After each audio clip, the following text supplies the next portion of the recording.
Hi, welcome to Sugar Free. This is your daily tarot for Friday, the 5th of October 2018. I hope you're well wherever you are, that your day is going well. It's a bit Miz here in the south of England. I don't know if you can hear some voices there. We've got a couple of lads here putting in a new boiler and a new hot water tank.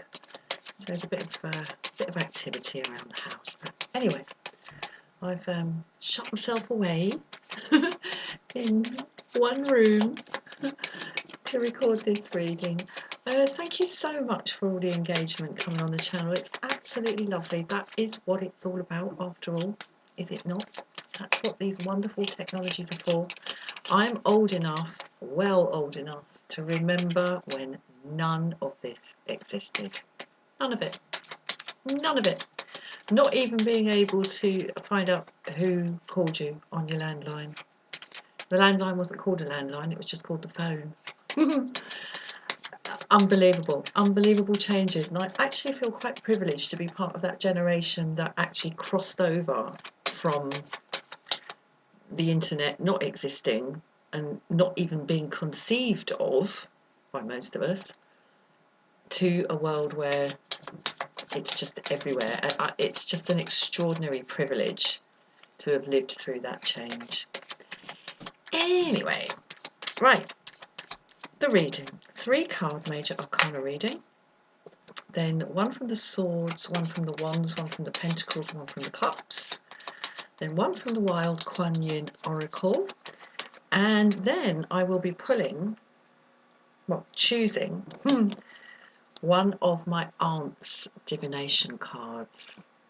My aunt by blood on my father's side was an Oxford scholar who had a liking for the esoteric. And I inherited, amongst other things, her zodiac cards. And I've got here these 2 cards. I've been using these in the readings. We've got the Globo Solare. Oh, come on. Focus! Please! No, okay, you're not going to focus. Globo Solare and Globo Lunare. Ah, now you focus. Interesting. Okay, I'm not going to read anything into that. And what I've been doing for the last few days is at the end of each reading, I pull one of these at random. And if it's Globo Solare, that's a kind of make it happen energy attached to the reading. If it's Globo Lunare, that's a kind of let it happen energy attached to the reading. So I'll pull one of those at the end. Anyway, let's crack on with this. One last shuffle. And one last cut. Okay, here are the 3 cards for today. The Star in reverse. The Fool. Judgment. Ooh. Well, yesterday's reading had the Fool in the upright as the key to power. The Fool in the upright is now in the position of the block or drain. The key to power here is judgment. And the energy as we come into the reading is the Star in reverse. So it looks like if something's beginning, as it really clearly did seem to be beginning in the previous reading, or was beginning, is beginning, there's going to be a feeling of some kind of stalling attached to it. Something stalling. It's sort of it's like setting off on a journey, and the first bit of your journey is to go from your home to the local train station to get the train to the airport. And to get to the train station, you need to get the bus. So you leave your house, you've got everything there, you've got your suitcase, passport, tickets, money, as we used to say. And not so much about the tickets anymore, but anyway, you've got all your kit with you. leave the house, lock the house, you've arranged for the cat to be fed, you've arranged for someone to come in and like water the plants, or you put them all in the bath with loads of water, whatever, you're off. You're walking down the street to the bus stop, and you get to the end of the street, and you go, oh, damn. Did I check the gas? Did I check that I turned the gas off when I made the coffee earlier? Did I check it? There's that, or you forget something, or you realise it's just at the start. There's this like, oh, what about? And I think it's worth, whatever it is worth actually taking notice of from this spread. That kind of brief, we hope, stalling energy of like, oh, what about that? Oh, just when you start out, represented here by the star in reverse. But I really think this is temporary. It's temporary, I see, because I mean the depiction of the star here is it's the night, and the night is going to come to an end. So you know this is not going to last forever. This is not a wholesale dismantling of this brief forward motion. There is something to check, and that's represented here by the Judgment card in the upright. There is something that needs to be re-examined. I'll come back possibly to the nature of that in due course. The block or drain here is the Fool in the upright. So just kind of ploughing on, because that's what it would be. That's what it would be if you don't take some notice of this, key to power, Judgment. It would simply be to keep going on down the road to the bus stop, to the train station, to the airport, etc., etc., would represent at this stage in this reading ploughing on regardless. And sometimes that's a good idea. Sometimes that has to be done. You have to just ignore the naysayers and even the little voices in your head going, don't do it, don't do it, don't do it. What if this? What if that? Sometimes you have to ignore that and just plough on regardless and just keep going. Sometimes it's worth actually listening to that voice, and it's very difficult to know when to listen to that voice and when to ignore it, because it's incredibly difficult to know whether that voice is kind of low self-esteem or learned helplessness, or you know, I don't know, maybe the result of some like faulty shitty programming that was put in you a long time ago that makes you kind of doubt yourself and hesitate. You know, is it that, or is it actually something worth listening to? Basically, is it paranoia or instinct when that little voice says, what about the what if the it's really difficult to know. But what this is saying is that do listen, because the key to power here is a re-examination, a reappraisal. But as I said, I do think this will be brief. I don't think this Fool in the upright here, in the position of the block or the drain or the shadow side or the underbelly, I really don't think this is anything serious, because I'm still seeing this very kind of almost like cheeky little look on his face. There's something worth checking. There's something worth checking, and I don't know. I'm seeing a parallel here between the kind of the pouring out of this liquid here in the star in reverse, and the pouring out of the sound and the rays of light from the clouds, and the sound from the trumpet. There's a it's very similar in its nature, this movement outwards here from the jugs in the star, outwards here from the trumpet and from the light of God, I guess, shining out from behind these clouds. And and as I say, standing in the middle is the Fool. So I think this is a brief kind of hiccup of some inner hesitation that is worth attending to. Right, let's pull one from the Swords. Okay, we've got 5 of Swords. Do you know what? Today I think I'm just going to see if I can just lay them down.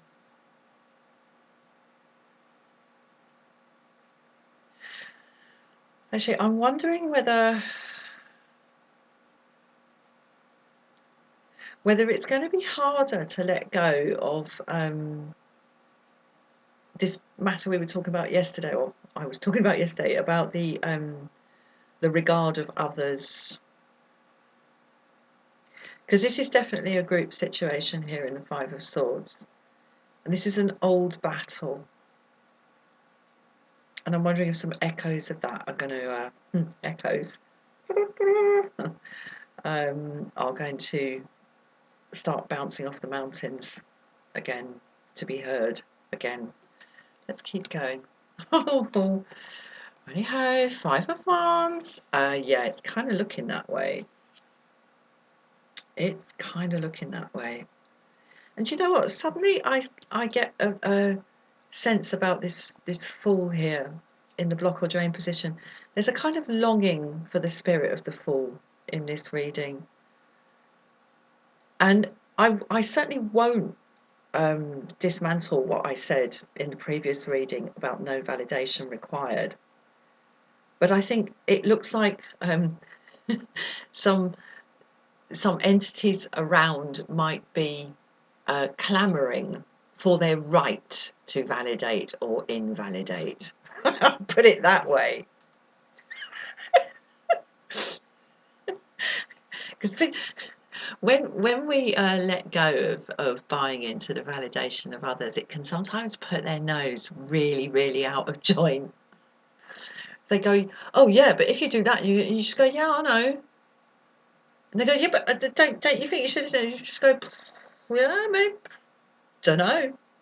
And then you just keep going. And people are like, oh. That's what I'm getting from this. Oh, how lovely! Yeah, listen, this is temporary. This is temporary. I think there's more. Sorry, we've got a 10 of Pentacles here, so we've got 2 5s, making a 10. Very, very nice. I have to say, I think whatever this is, that is going to kind of, and it is, all right. This is group stuff. This is conflict. It might be family, or it might be sort of stuff at work. This is definitely to do with a group, kind of feeling like the fact that you've tussled with them in the past over things, 5 of Swords and 5 of Wands, means that they've kind of got a right to have something to say about whatever it is you're doing. And this might even be in your own mind, sort of thinking, oh God, what am I going to tell them? What am I going to say when I next see them or when I next talk to them? And because I'm doing this thing and I've got this new kind of this new energy, this new project, this new vision, this new thing, this new relationship, possibly new job I'm going after, a new idea for my future. What are they going to say? And I think perhaps it could even just be in your own mind. And what was the energy, the key to power yesterday? This Fool is like, yeah. I'm just like, well, I'm just going out onto the open road. It's all out there for me. Now it looks like oh God, I wish I could get that feeling back today. Because this has all sort of reared its head. Either it has reared its head from these entities external to you, or it is simply them coming up again in your mind. But I tell you what, this is telling me that if this is the case, 10 of Pentacles, if this is the case, understand that other people's need to control and dominate, people's need to control and dominate others is born of their own insecurity. So far from reacting angrily when people go, oh, you shouldn't do this, and oh, yeah, you were going to do that before, weren't you? Now you change your mind, or blah, blah, blah, blah, whatever. Some kind of like crappy conflict shit coming from a group dynamic. Rather than react angrily to that and think, oh, you know, what right have you got? Why do you keep raining on my parade? And la la la la la. It's compassion, really. It's like, boy, really, really is your own life that empty that you need to get some sustenance for yourself by picking holes in me? You poor thing. It must be awful. And that's this. This is there's generosity here. There's wealth here. Clearly, there's wealth, and it's wealth sort of out of doors. All right. This is when we've moved from the self-contained self-financing, the kind of karmic self-financing of the Nine of Pentacles, and we've taken it out into the world. There is no need to react angrily to this. There really, really isn't. But it could be Star in reverse here, the energy coming in, somewhat depressing for this stuff to rear its head again. But, you know, there we go. People are hungry. People are hungry for power. And, you know, people do feed on power off of other people. You know, it's just part of how we interact with each other. You know, people get to sort of like feel all big and strong by running down other people. It's not nice, but there we go. You know, we're all just trying to get by in life, aren't we? So this Ten of Pentacles here is telling me that there is more than enough karmic wealth involved in this. Now it's interesting because I'm not seeing this today as the block or drain. I'm seeing it as something, well, it will feel like the block or the drain if you kind of hanker after it, or sort of decide that you were stupid to have this as the key to power, and you were stupid to invest yourself in that because, you know, they just keep moaning at me and this keeps coming up. And it's judgment. It's about stuff that keeps coming up. There is more than enough karmic wealth. Now, I have been reading Seneca, the ancient Roman philosopher, thinker, kind of head dude, man. And I've been reading a collection of his letters. It's called Letters from a Stoic. He was a Stoic. And he says something about, he says all sorts of really interesting and wise things, but there was something that jumped out at me about wealth and poverty. And I'm going to say it now in the context of the Ten of Pentacles. He said that the poor man is not the man who has very little. The poor man is the man who is always wanting more. And this is telling me that we have enough. And he also talks about the difference between having what is necessary and what is enough. There is enough. There is more than enough for you to have the space to cultivate some generosity, of compassion. That's what it is. It's a sort of generous move on our part, isn't it? When we don't get angry with small-minded people who need to make themselves feel better by digging up old arguments and trying to put us in our place. Well, right, and the cups. Wow, Ace of Cups. Look at that. Look at that. This is generosity. This really is. Look, the cup overfloweth. Not only is it generosity, it's peace. How beautiful, this dove and this what's it called? The cross. Oh, this cross. I looked it up a while ago. It's this equal cross. It's something in the Middle East. I can't remember. It's something from the Crusades. I can't remember. I'll have to have a look. But this equal cross, distinct from the crucifix, is a very, very powerful symbol. And it also strikes me that this is pouring onto, this liquid is pouring onto a lake and not into the sea. So there's something beautifully contained about this. The cup runneth over. There is more than enough. Allow this, whatever this is, these 2 5s here, allow them to have their day. Allow them to speak their say their piece. It's not really going to change anything, unless unless you want it to, or unless basically unless you allow it. It's none of their business really. But if it's possible to mix and combine the fact that it is nobody else's damn business what we choose to do in our lives, that firm boundary with the generosity of spirit to understand that when people need to try to hold us down, it's because they either feel constricted or lost in themselves. Right, let's pull one from Kuan Yin.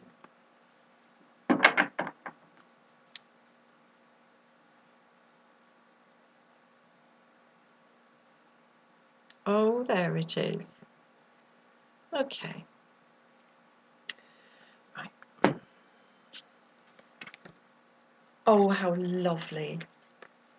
Right, are you going to focus, darling? Oh, tender trust, beloved body. Okay.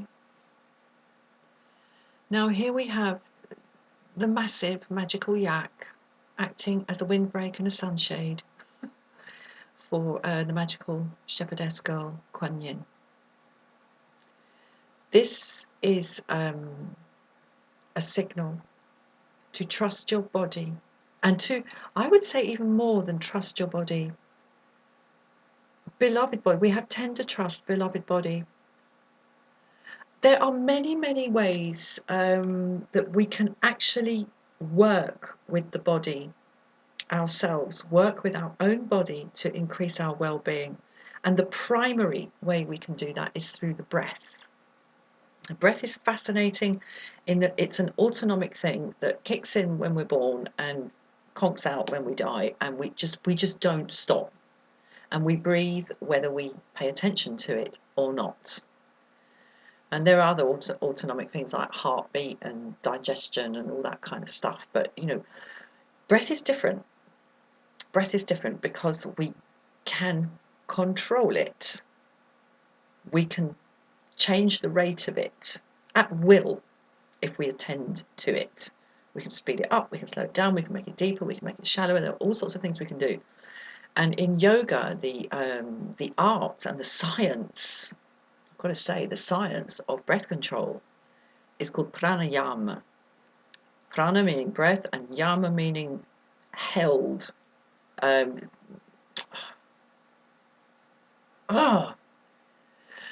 No, not held, disciplined. Okay?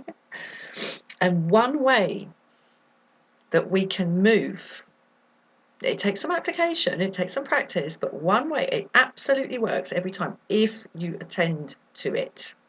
One way we can move from a place of tension, and I'm seeing tension here, it's definitely in these 2 5s here, that we can move from a place of tension to a place of space and spaciousness inside this constricted conflict thing going here, to this generous cup overfloweth, mercy and compassion going on over here, with boundaries, I have to say, is through the breath. And the technique is to just sit quietly and sit still, and keep your back erect, but not like really stiff like a board or anything, but just sit up nicely and breathe down into your belly through your nose,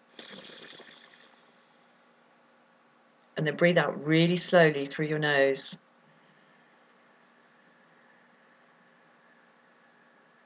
I don't know if you can hear me doing that. And if you close your throat a little bit, you get a kind of Darth Vader breath thing going on. And that is a specific type of breath in yoga, and it is extremely powerful.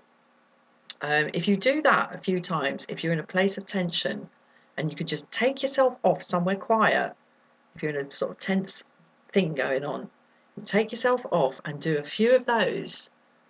So breathe in and then out really slowly. Or if you don't want to do it through your nose, you can do it through your mouth, like.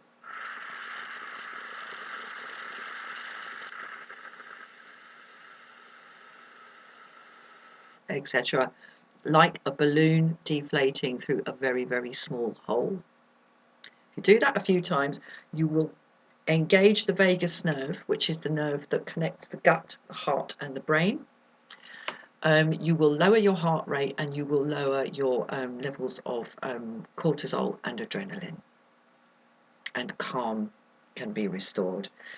And this is telling me, tender trust, beloved body, that it is actually perhaps a useful thing to think about in the context of this reading. Right, let's get one of my aunt's cards. Globo solare, globo lunare. Make it happen or let it happen. Okay, let's go for this one. Aha! Today we have globo lunare. So this is the energy of allowing this to happen. This is working its way through. Breathe it on its way, because I really don't think this is a major sticker.